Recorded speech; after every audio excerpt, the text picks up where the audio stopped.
reflection of a committee on committee reports. Look at 2004, when the folks on this side had 24 senators and the folks on the other side had 16 senators. And I would remind you that if we read the rule, which Senator Andrews always reminded me to do, starting in January of 1992, in that corner where the junior senator from Virginia Beach now sits, Tommy, read the rules.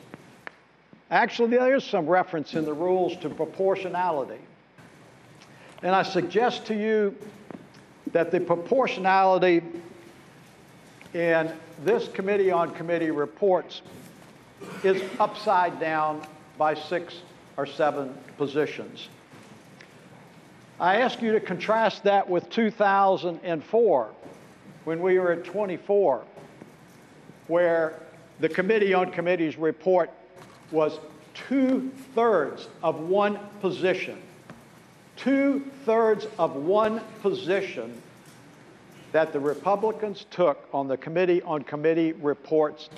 And that was done only because we didn't know how to split one committee seat, so we took 0.6667 of one position, and that was as close to proportionality as we could achieve.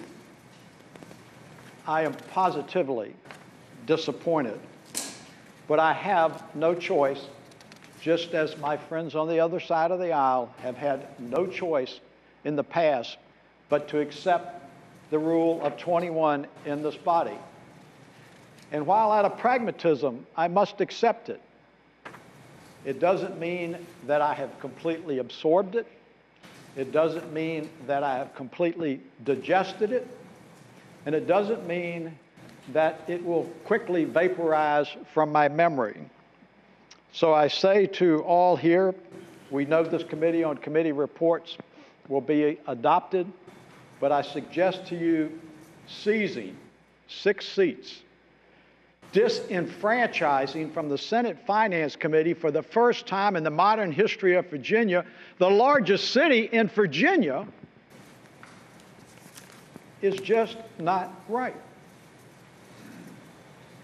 But right doesn't always make good politics.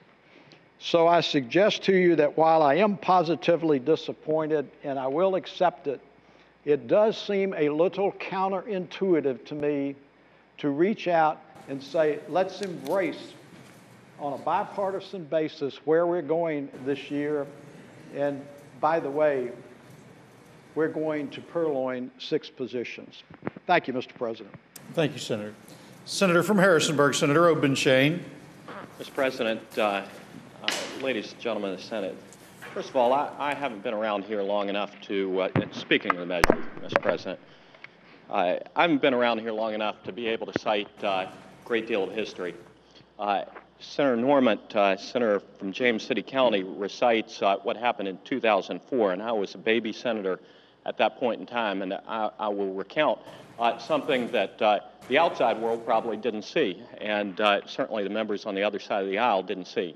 I remember walking into my very first caucus meeting, and I remember seeing one particularly genial, or so I thought, genial member of our caucus who I'd never heard utter a cross word, literally with veins bulging, a red face, banging on the table, excoriating members of our leadership for the committee composition as it had been put together, criticizing them for not seizing significant majorities on some of the most powerful committees in the Senate. That member had no mercy. And I suppose that some of my colleagues who were responsible for putting together that report felt pretty darn uncomfortable and probably still feel a little bit of that sting, and particularly so today.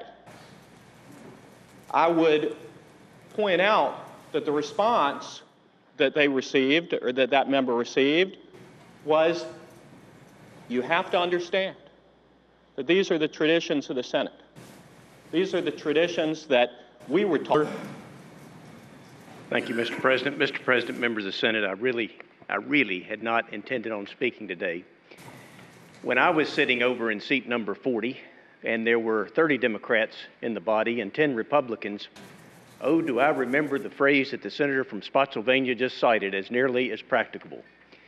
There were a total of 1 member from my party sitting on the Senate Finance Committee.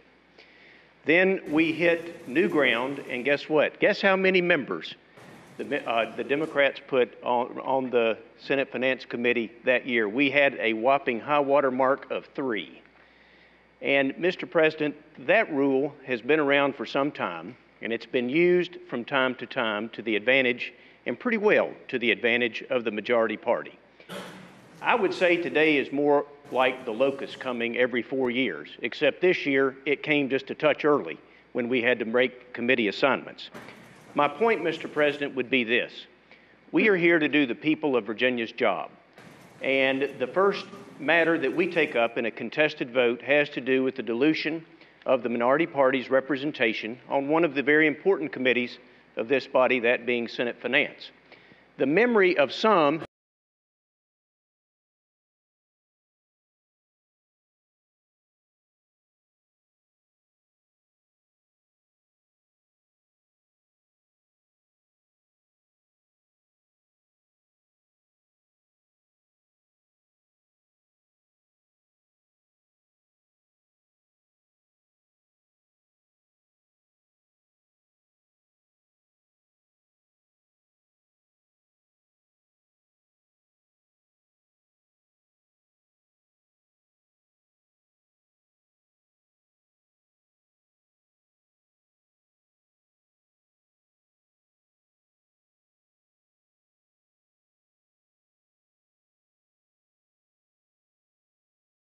on this floor today is a bit clouded and is a bit short, because when I authored the Committee on Committee report several years ago, and for a period of time, I would always present my report to the minority party.